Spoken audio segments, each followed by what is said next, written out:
মধ্যপ্রাচ্যের কৌশলগতভাবে সবচেয়ে গুরুত্বপূর্ণ জলপথ হরমুজ প্রণালীকে কেন্দ্র করে মার্কিন যুক্তরাষ্ট্র এবং ইরানের মধ্যকার পরিস্থিতি আবারও অশান্ত হয়ে উঠেছে। সম্প্রতি এই প্রণালী দিয়ে যাওয়ার সময় একটি বাণিজ্যিক জাহাজে ইরানের ড্রোন হামলার খবরের পর দুই পরাশক্তি একে অপরের উপর পাল্টা সামরিক আঘাত হেনেছে। এই ঘটনার ফলে দুই দেশের মধ্যে পূর্বে সম্মত হওয়া ৬০ দিনের শান্তি চুক্তিটি মাত্র কয়েকদিনেই ভেস্তে গেছে। ফলে বিশ্ব বাণিজ্য ও জ্বালানি নিরাপত্তা মারাত্মক হুমকির মুখে পড়েছে। যুক্তরাষ্ট্র ও ইসরায়েলের হামলার পর থেকে হরমুজ প্রণালীর ওপর নিজেদের নিয়ন্ত্রণ আরও জোরালো করার ইঙ্গিত দিচ্ছে ইরান। যুদ্ধ শেষ হওয়ার পরও ইরান প্রতিদিন এই পথ দিয়ে চলাচলকারী প্রায় ১৩০টি জাহাজের কাছ থেকে স্থায়ীভাবে টোল আদায় করতে পারে বলে আশঙ্কা তৈরি হয়েছে। বিশ্লেষকদের মতে ইরান হরমুজ প্রণালীকে নতুন আয়ের উৎস তৈরি করতে চাইলেও বাস্তবে এই পরিকল্পনা সফল হওয়ার সম্ভাবনা খুবই কম। কারণ হরমুজ প্রণালী কোনো খাল নয় যেখানে ইচ্ছামতো টোল আরোপ করা যায়। যুদ্ধ শুরুর পর থেকে ইরান হরমুজ প্রণালীতে জাহাজ চলাচলে বাধা দেওয়ার চেষ্টা করেছে।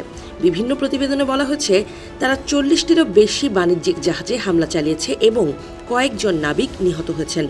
পাশাপাশি ক্ষেপণাস্ত্র, ড্রোন হামলা ও সমুদ্রে মাইন পেতে রাখার কারণে কয়েক মাস ধরে এই গুরুত্বপূর্ণ নৌপথে বাণিজ্যিক চলাচল মারাত্মকভাবে ব্যাহত হয়েছে।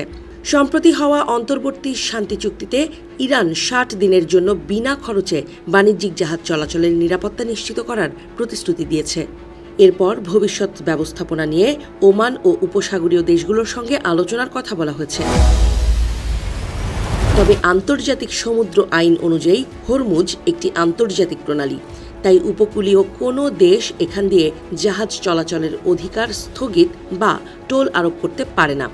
যদিও প্রণালীর একটি অংশ ইরানের জলসীমায়, তবুও মূল নৌপথ ওমানের জলসীমার মধ্য দিয়ে গেছে। বিশ্লেষকদের মতে সুয়েজ ও পানামা খালের সঙ্গে হরমুজ প্রণালীর তুলনা করা ঠিক হবে না।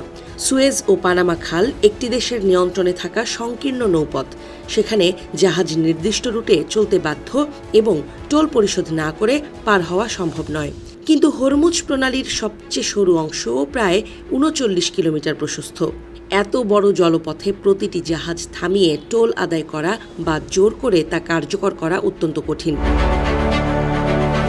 বিশেষজ্ঞরা বলছেন ইরান যদি জোর করে টোল আদায় করতে চায় তাহলে যুদ্ধ শেষ হওয়ার পরও বাণিজ্যিক জাহাজে হামলা বা ভয়ভীতি দেখানোর পথ বেছে নিতে পারে তারা।